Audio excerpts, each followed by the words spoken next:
Welcome to reality. கொஞ்ச நாளா மனசு சரியில்லை, கோயிலுக்கு போலான்னு முடிவு பண்ணேன். போன அப்புறமா தான் தோணுச்சு இனி கோயிலுக்கு போலாமா வேணாம், அந்த அளவுக்கு ஆகி விட்டுட்டாங்க.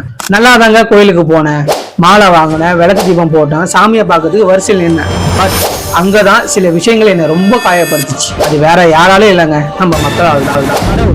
அனைவரும் சரிசமம் என்ன நினைக்கிற ஒரு ஆளு, கோவில் அனைவரும் சரிசமன்னு புரிய வச்ச ஒரு இடம். இந்த ரெண்டையும் நம்ம மக்கள் என்ன பாடுபடுறாங்க தெரியுமா? முதல்ல எனக்கு ஒரு கேள்வி, எதுக்கு 50 ரூபா டிக்கெட்டு 100 ரூபா டிக்கெட்டு பொது வரிசைன்னு இருக்கு?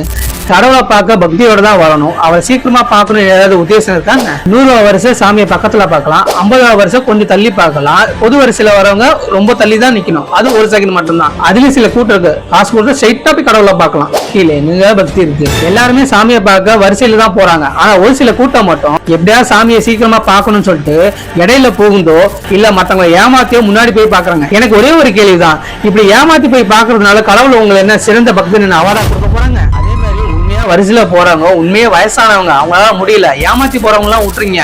ஆனா வயசானவங்க முன்னுக்கு போனா வேணாம் நீங்க லைன்ல வாங்கன்னு சொல்றீங்க. இல்லைங்க மனிதன், நான் கோயிலுக்கு போறேன் அதனால வீட்டை நான் சுத்தமா வச்சுட்டு கோயிலுக்கு போறேன்னு சொல்லிட்டு வரேன் நீங்க, செஞ்சுட்டு வரேன் நீங்க.